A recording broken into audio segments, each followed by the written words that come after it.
What's up everyone guys, welcome back to my channel। आज हम बात करने वाले हैं अकाउंटिंग के बारे में। अब कहने के लिए अकाउंटिंग एक प्रैक्टिकल सब्जेक्ट है, लेकिन कहा जाता है कि जितना थ्योरी स्ट्रॉन्ग उतना ही प्रैक्टिकल तगड़ा।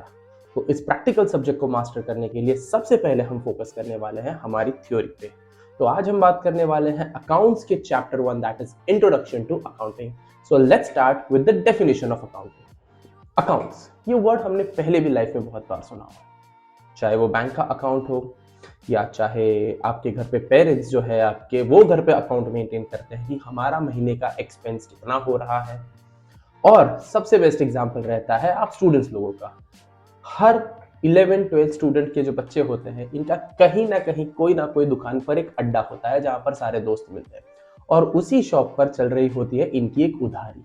अब ये जो उधारी चलती है इनकी, वहां पर दुकान वाला आपने कितने पैसे दिए हैं कितने बाकी है ये याद कैसे रखता है। तो हर चीज के लिए हम बनाते हैं एक अकाउंट। तो आइए समझते हैं कि सिंपल भाषा में कि अकाउंट्स एग्जैक्टली होता क्या है। अब अगर हम देखने जाएं तो आपकी टेक्स्ट बुक कहती है कि अकाउंट्स क्या है सर? रिकॉर्डिंग है, क्लासिफाइंग है, समराइजिंग है, एनालिसिस है एंड इंटरप्रिटेशन। तगड़े वर्ड्स है सर, क्या कहने की ट्राई कर रहे हैं समझ में नहीं आ रहा। तो एक सिंपल भाषा में समझते हैं कि accounts is nothing but a language. What language? एक लैंग्वेज का काम क्या होता है? एक लैंग्वेज का काम होता है आपको किसी चीज को इजीली समझाना। अगर आपको वो लैंग्वेज समझ में आती है तो आप इजीली उस चीज को समझ सकते हैं। तो अकाउंट्स भी एक लैंग्वेज है जहां पर आपको समझाया जाता है कि आपके बिजनेस में क्या चल रहा है, क्या आप प्रॉफिट कर रहे हैं, क्या आप लॉस कर रहे हैं, आप कहाँ कितना एक्सपेंस कर रहे हैं, आप कहाँ से कितनी इनकम जनरेट कर रही है। अकाउंट्स आपके बिजनेस की जन्म कुंडली है। अगर आपको अकाउंटिंग लैंग्वेज समझ में आता है तो आप किसी भी बिजनेस को इजीली समझ सकते हैं। अब बात करते हैं अकाउंट्स के कैरेक्टरिस्टिक्स के बारे में। सबसे पहला कैरेक्टरिस्टिक जो है that is identification of financial transactions and events. क्या होता है फाइनेंशियल ट्रांजैक्शन? फाइनेंशियल ट्रांजैक्शन समझने के लिए सबसे पहले हम ट्रांजैक्शन को समझते हैं। ट्रांजैक्शन का मतलब होता है लेन देन।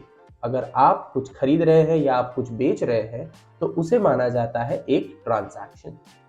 तो फाइनेंशियल ट्रांजैक्शन जो होता है उसका मतलब होता है कि अगर आप कुछ भी खरीद रहे हैं या कुछ बेच रहे हैं तो वो ट्रांजैक्शन पैसों के मामले में मेजर किया जा सकता है।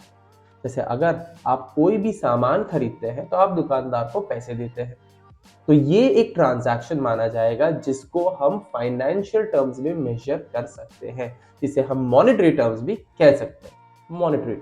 मॉनेटरी टर्म्स का मतलब होता है कि जब आप कोई चीज खरीदते हैं या बेचते हैं तो उसका डीलिंग आप पैसों के साथ करते हैं। खरीदने पर आप पैसे देते हैं और बेचने पर आप पैसे लेते हैं। तो फाइनेंशियल ट्रांजैक्शन जिसे हम पैसों के मामले में मेजर कर सकते हैं, उसका एक बेस्ट एग्जांपल क्या रहेगा? जैसे ये जो लाइन है ये आपने कहीं ना कहीं किसी ना किसी दुकान पर सुनी होगी, पेटीएम पर 50 रुपए प्राप्त हुए। एग्जैक्टली ये जो चीज इसने कही ये क्या बताता है कि आपने अभी अभी एक फाइनेंशियल ट्रांजैक्शन किया है जहां आपने कुछ खरीदा है और उसको आपने पैसों से चुकाया है।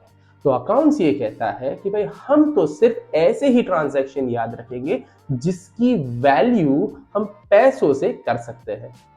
जैसे कि अगर आप अपने घर वालों से बेशुमार प्यार करते हैं, लेकिन वो प्यार कितना करते हैं, 100 रुपए का या 150 रुपए का, पता नहीं।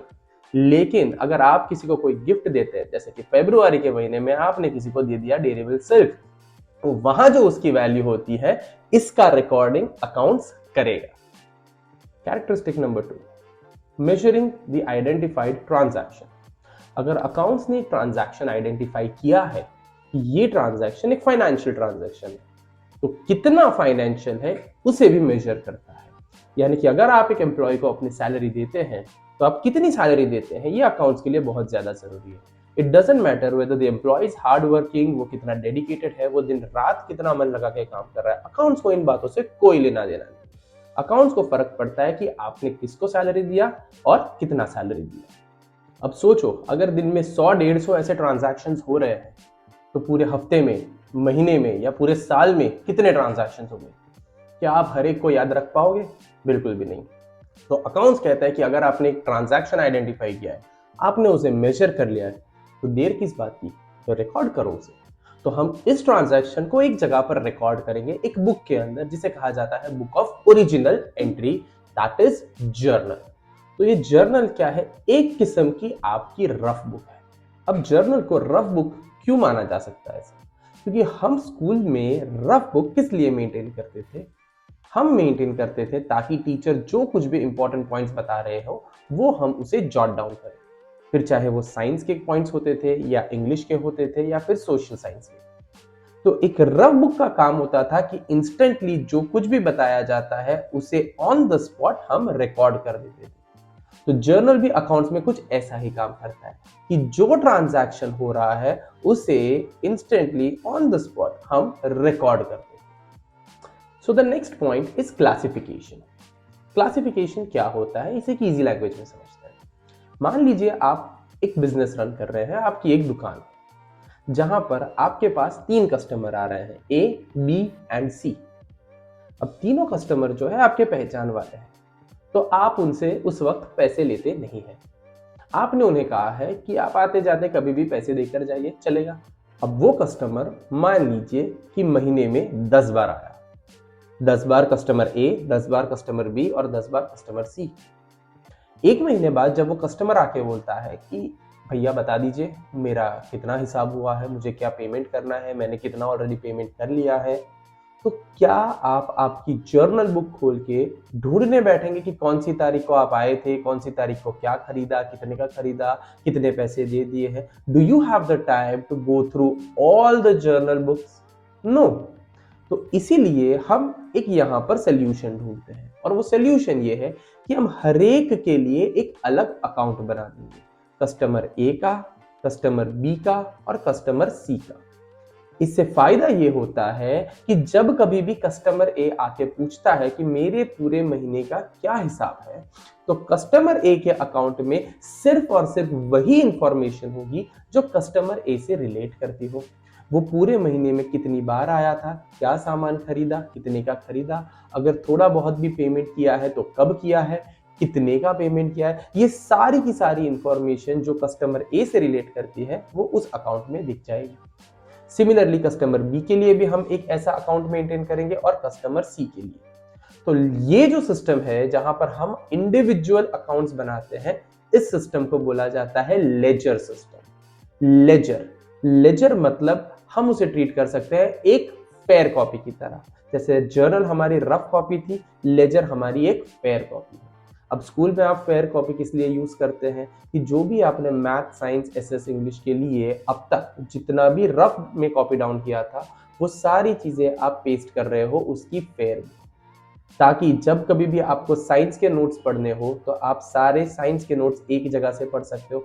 जब आपको इंग्लिश के कोई नोट्स पढ़ने हैं तो आप उसे सिर्फ और सिर्फ इंग्लिश की टेक्स्ट बुक में से या इंग्लिश की फेयर कॉपी में से पढ़ सकते हो।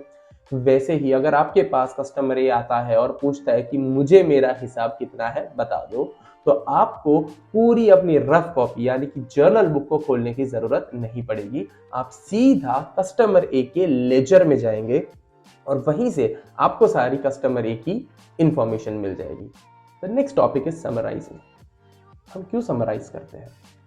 एग्जाम के टाइम पे भी हम हमारे फेयर नोटबुक की एक समरी बनाते हैं जहां से हमें पूरे चैप्टर का क्रक्स इंफॉर्मेशन जो जस्ट है वो एक जगह से मिल जाए, जिसमें हमारा टाइम भी बच जाएगा और हमें फटाफट चैप्टर की इंफॉर्मेशन भी याद हो जाएगी। तो बिल्कुल वैसे ही अकाउंट्स में भी हम बनाते हैं एक समरी। हम ऑलरेडी किसी ट्रांजैक्शन को रिकॉर्ड कर चुके हैं, अब उसी रिकॉर्डेड ट्रांजैक्शन को हम हमारे book of original entry that is the journal वहां से निकाल के फेयर नोटबुक में भी लेकर जा चुके हैं दैट इज योर लेजर।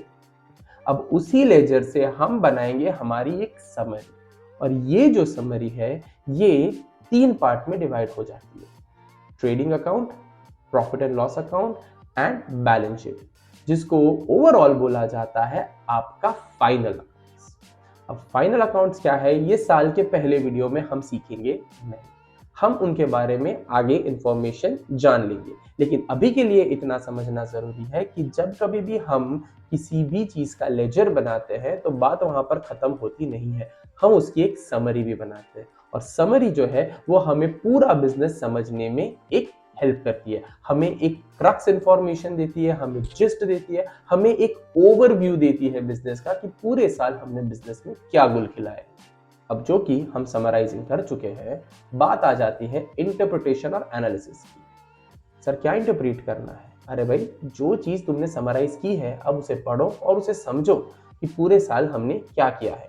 क्या हमने प्रॉफिट किया है या लॉस किया है? अगर लॉस किया है तो क्यों लॉस हुआ है? कहाँ एक्सपेंसेस ज्यादा हो गए? कहाँ पर सेल हमारी कम हो गई? कहाँ पर इनकम अफेक्ट हो गई? क्यों ऐसा हो रहा है? ये सारी इंफॉर्मेशन जो है ये अकाउंट्स आपको बताएगा। कि वैसे ही हम जान चुके हैं कि अकाउंट्स क्या है सर, एक लैंग्वेज है और लैंग्वेज हमें कम्युनिकेट कर रही है, हमें बता रही है कि बॉस यहाँ पर कुछ गड़बड़ है। तो कहाँ पर है, कैसे हुई है, ये आपको इंटरप्रेट करना होगा। तो हमारा सेकेंड लास्ट स्टेप जो है that is analysis and interpretation. And finally the last step is communication. अब कम्युनिकेट, सर यहाँ पर क्या कम्युनिकेट करना है? अकाउंट्स जिसने बनाए हैं वो मालिक को कम्युनिकेट करेगा कि भाई साहब आपका जो बिजनेस है ना वो ठीक से चल नहीं रहा है, यहाँ गड़बड़ हो रही है। तो जब तक कम्युनिकेशन होगा नहीं तब तक आगे हम प्रॉपर डिसीजंस नहीं ले पाएंगे कि हमें हमारे बिजनेस को इम्प्रूव करने के लिए क्या करना चाहिए। तो ये थी हमारी अकाउंटिंग की कुछ कैरेक्टरिस्टिक्स। अगले वीडियो में हम डिस्कस करने वाले हैं हमारे अकाउंटिंग के ऑब्जेक्टिव्स, उसके फंक्शंस, उसके एडवांटेजेस और उसके disadvantages. So make sure to press the bell icon if you have not already pressed it, and make sure you subscribe to the channel. See you soon.